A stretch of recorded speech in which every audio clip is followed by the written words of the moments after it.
In the summer of 1962, Khrushchev's hedgehog triggered the gravest confrontation of the Cold War, the Cuban Missile Crisis. Soviet ships crossed the Atlantic bound for Cuba. They carried military hardware, Soviet troops, and nuclear missiles capable of striking nearly anywhere in the United States. On October 14th, U-2 reconnaissance flights over Cuba confirmed what for months had been rumored. Unmistakable evidence has established the fact that a series of offensive missile sites is now in preparation on that imprisoned island. A strict quarantine on all offensive military equipment under shipment to Cuba is being initiated. It shall be the policy of this nation to regard any nuclear missile launched from Cuba against any nation in the Western Hemisphere as an attack by the Soviet Union on the United States, requiring a full retaliatory response upon the Soviet Union. Found to contain cargoes of offensive weapons be turned back. For Americans, the idea of going to war with the Soviet Union was terrifying, but having nuclear missiles stationed permanently in Cuba was unthinkable. I'd hate like heck to see us go to war, but if it's necessary to prevent a nuclear war, I think the action has to be taken at this time. Well, I think it's high time we stopped Russia from having things their own way. I know that some action should be taken, but he's going to have to tread very lightly, short of war. At the United Nations, U.S. Ambassador Adlai Stevenson confronted his Soviet counterpart.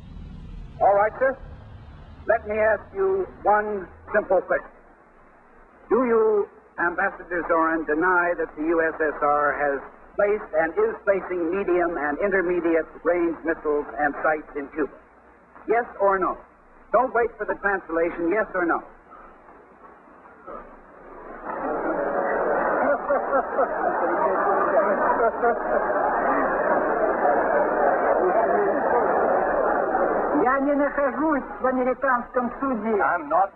I am not in an American courtroom, sir, and therefore I do not wish to answer a question that is put to me in the fashion in which a prosecutor does. In due course, sir, you will have your reply. I'm prepared to wait for my answer until hell freezes over. Is that your decision?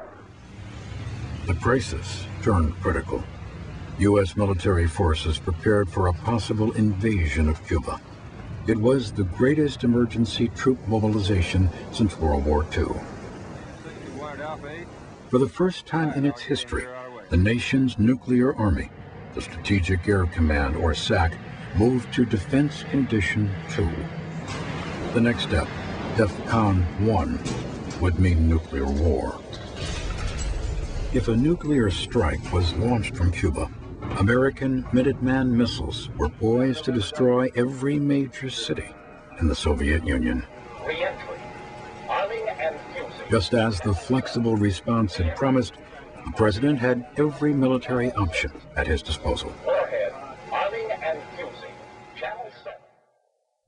As tension mounted, the first opening in the crisis came from Khrushchev. On October 26th, he cabled the president. Mr. Kennedy, you and I are like two men pulling on a rope with a knot in the middle. The harder we pull, the tighter the knot, until even he who tied it will not have the strength to untie it. Let us relax forces, take measures to untie that knot. We are ready for this. As the two leaders fumbled to untie the knot, events they had unleashed threatened to overwhelm them.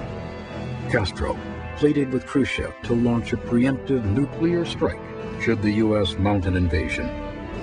In Washington, Kennedy was pressed to attack Cuba.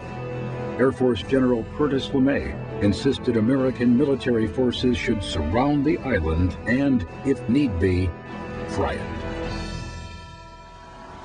While the world edged closer to the nuclear abyss, Bobby Kennedy met secretly with the Soviet ambassador in Washington to seek a negotiated settlement. In the end, diplomacy prevailed. On October 28th, a message was broadcast from Moscow. Khrushchev had agreed to remove the missiles. the world breathed a sigh of relief. The following is the text of President Kennedy's statement of noon. I welcome Chairman Khrushchev's statesmanlike decision to stop building bases in Cuba, dismantling offensive weapons, returning them to the Soviet Union under UN verification.